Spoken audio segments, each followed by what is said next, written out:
তো বন্ধুরা, আজকের ভিডিও মুর্শিদাবাদ সোনারন্দি রাজবাড়ির বর্তমান অবস্থা। সালার বাস স্ট্যান্ড থেকে বাসে গেলে 3টে স্টপেজ পরেই সোনারন্দি। যেহেতু আমার বাড়ি সালার থেকে এই সোনারন্দি খুবই কাছে। তো বন্ধুরা, আমরা বাসে যাচ্ছি না, যেহেতু আমরা বাইকে করে যাচ্ছি। বাইকে করে গেলে 15-20 মিনিট লাগবে। বন্ধুরা, আমরা পৌঁছে গেছি। এটি হলো সোনারন্দির বাস স্ট্যান্ড। বাস স্ট্যান্ডে একবারেই কাছে ডান দিকে দেখতে পাচ্ছেন এই রাজবাড়ির প্রথম গেট। প্রথম গেটে ঢোকার আগে আমরা দোকান থেকে কিছু প্যাকেট বিস্কুট কিনে নিলাম। ভিতরে অনেক বড় বড় মাছ আছে তাদেরকে খাওয়ানোর জন্য। তো চলুন বন্ধুরা, এবার ভিতরে যাওয়া যাক। 1808 খ্রিস্টাব্দে সোনারন্দি গ্রামের পশ্চিম প্রান্তে প্রায় 54 বিঘা জমির ওপর এই রাজবাড়ি ও মন্দির নির্মাণ করেন রাজা নিত্যানন্দ দেব বাহাদুর। তো আপনারা বাইরেকার এলাকাটা দেখতেই পাচ্ছেন, পুরোটা জঙ্গলে ভর্তি হয়ে গেছে, তাই পুরোটা দেখানো সম্ভব হচ্ছে না। এই হচ্ছে এই রাজবাড়ির দ্বিতীয় গেট। এই গেটটি পার করলে আমরা রাজবাড়ির মূল অংশে পৌঁছে যাব। বন্ধুরা, আমরা রাজবাড়ির মূল অংশে পৌঁছে গেছি।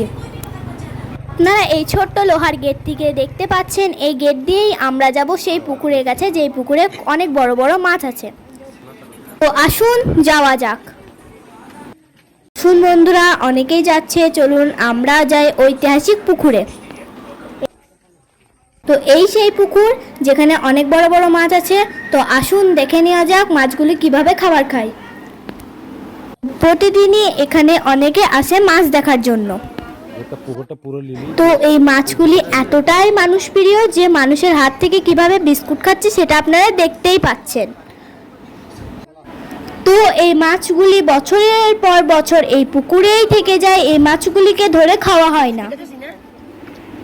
তো বন্ধুরা, আপনারা ভিডিওতে দেখতে পাচ্ছেন কত সুন্দর দৃশ্য। এই দৃশ্যটি যদি আপনারা স্বচক্ষে দেখেন তাহলে আপনাদের আরো ভালো লাগবে।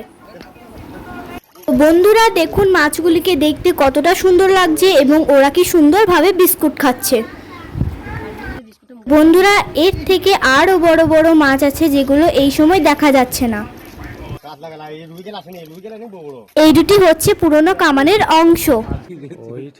এই হচ্ছে সেই রাজবাড়ির মন্দির। বন্ধুরা, আপনারা এখানে দেখতে পাচ্ছেন এই মন্দিরটি কতটি বড় এবং কত সুন্দর। এখানে বিভিন্ন দেব দেবীর পুজো করা হতো। বর্তমানেও এই মন্দিরে অনেক দেব দেবীর এখনো পুজো করা হয়। এই হচ্ছে অনাথ আশ্রম। আগে যেখানে রাজা ও রানী এখানে বাস করত, সেখানে আজ অনাথ আশ্রম খোলা হয়েছে। এই যে বাচ্চাগুলো দেখতে পাচ্ছেন, এগুলো হলো অনাথ আশ্রমের বাচ্চা। তো এই রাজাকে অনেক ধন্যবাদ, কারণ কি এই রাজা না থাকা অবস্থায় এই রাজবাড়ি আজ অনাথ শিশুদের কাজে আসছে। আপনারাও সাহায্যের হাত বাড়াতে চাইলে এখানে আসুন এবং অনাথ শিশুদের পাশে থাকুন। বন্ধুরা, ভিডিওটি দেখার জন্য অনেক অনেক ধন্যবাদ। সন্ধ্যা হয়ে আসছে, তার জন্য আজকে এখানেই শেষ করলাম। ভালো থাকুন, সুস্থ থাকুন এবং ভিডিওটি ভালো লাগলে শেয়ার করুন।